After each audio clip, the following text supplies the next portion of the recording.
Late Homework is a third-person survival horror game where you play as Haneko, a girl returning to her school to collect her homework. The game is available on Steam and itch.io.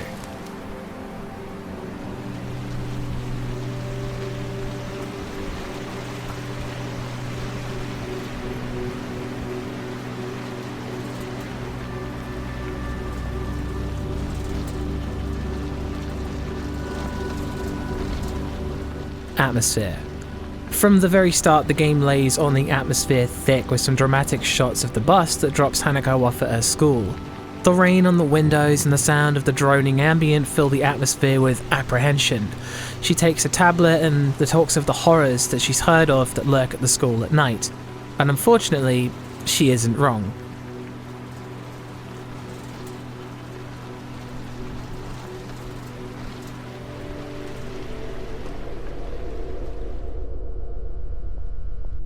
There's blood and scrawling on the walls, the feeling of being watched but never seeing another soul, and the unearthly feeling that something is wrong that's well beyond comprehension going on at the school. The game feels like a nightmare, and that feeling continues throughout. The atmosphere peaks early and keeps going consistently.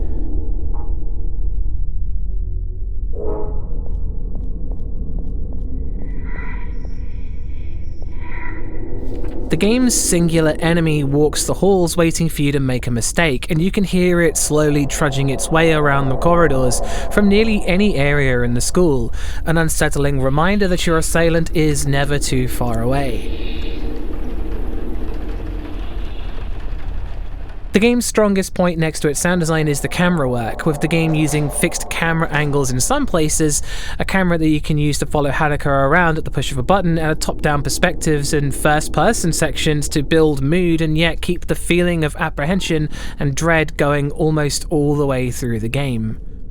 That's one Harry Mason.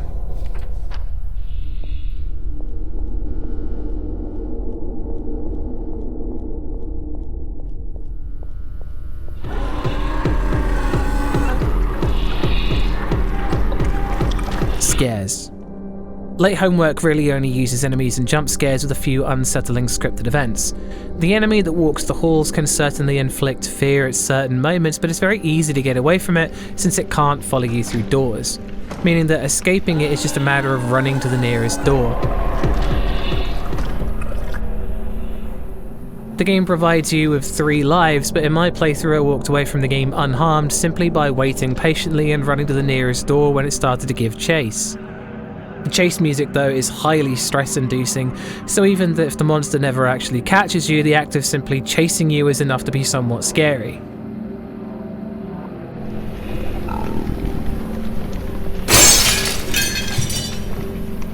The game's jump scares come at random points throughout the game, and there are very few and far between, with absolutely none of them feeling specifically cheap or predictable. It's sparing with them and delivers them excellently. Despite the main antagonist that's easy to get away from, it doesn't diminish the fear that you can get simply by getting away, and elsewhere the game doesn't try too hard with its scares, letting you stew in the atmosphere, sprinkling in unsettling moments here and there with a jump scare to shock you whilst you're on edge. That's 2 Harry Masons.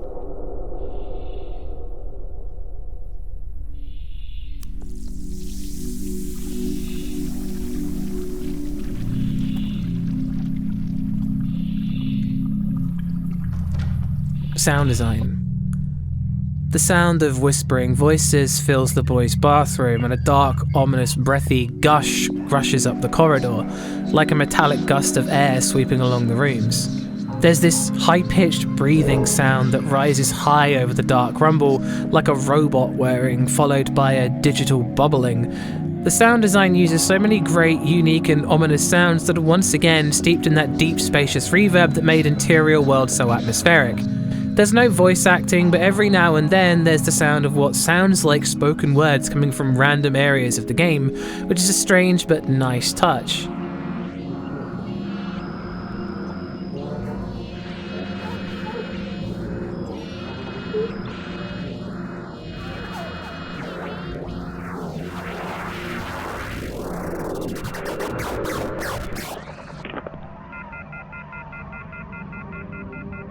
The sound effects and music do a ton of heavy lifting for the atmosphere, and things like directional audio make the act of hiding in the classrooms, waiting for the monster to go by, really feel more immersive as you can hear its breathing moving from left to right as it drags itself down the corridors.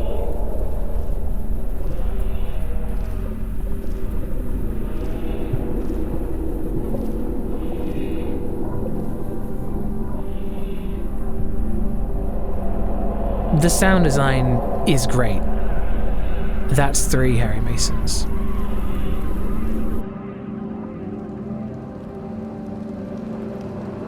Gore. There's some blood splatters in random places, and it's always somewhat ominous to see, being a school. Certain things are written in blood, and the monster itself seems to be dripping blood constantly. But besides this, there's not much gore in the game, and it didn't really seem to need any more than the tasteful amount that it had. That's 4 Harry Masons.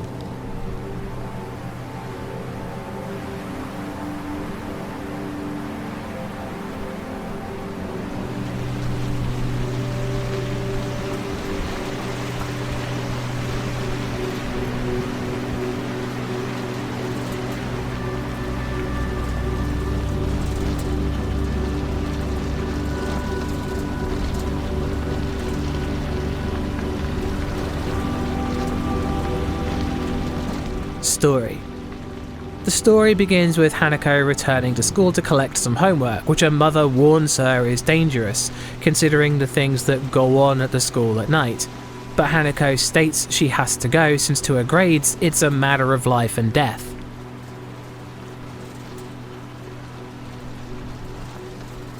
And this foreboding conversation continues to haunt the rest of the game, as Haneko's mother's words are startlingly true, and the game reveals bit by bit a sinister plot going on at the school that's not only harrowing and invasive, but involves Haneko herself. The game tells the story mostly through notes and the occasional environmental piece of storytelling. The notes are really well written and some of them are chilling reads, but the downside of relying exclusively on notes is it's easy to miss key parts of the story. I walked away thinking I understood most of what was going on, but felt the story left a few blanks or didn't explain some things at all. Some things were very obvious, but others were a bit obscure. Otherwise it works well enough to tell its story, but it could have been better, making the final score 4 out of 5 Harry Masons. Late Homework was a surprisingly good game and clearly takes inspiration from things like Silent Hill and Resident Evil. It's about 2 or 3 hours long depending on your puzzle solving skills and generally manages to impress on both sound design and atmosphere. Again, I'd like to remind you the whole thing is down to my opinion in horror games, and if you don't share this opinion, then that's cool, I get it. I'd like to point out that whilst I got a passing grade, I won't be leaving homework till the last minute anymore and advise you don't either. There will be more horror reviews in the pipeline, and thanks for watching. Always go check out Bumps in the middle of the night. Peace.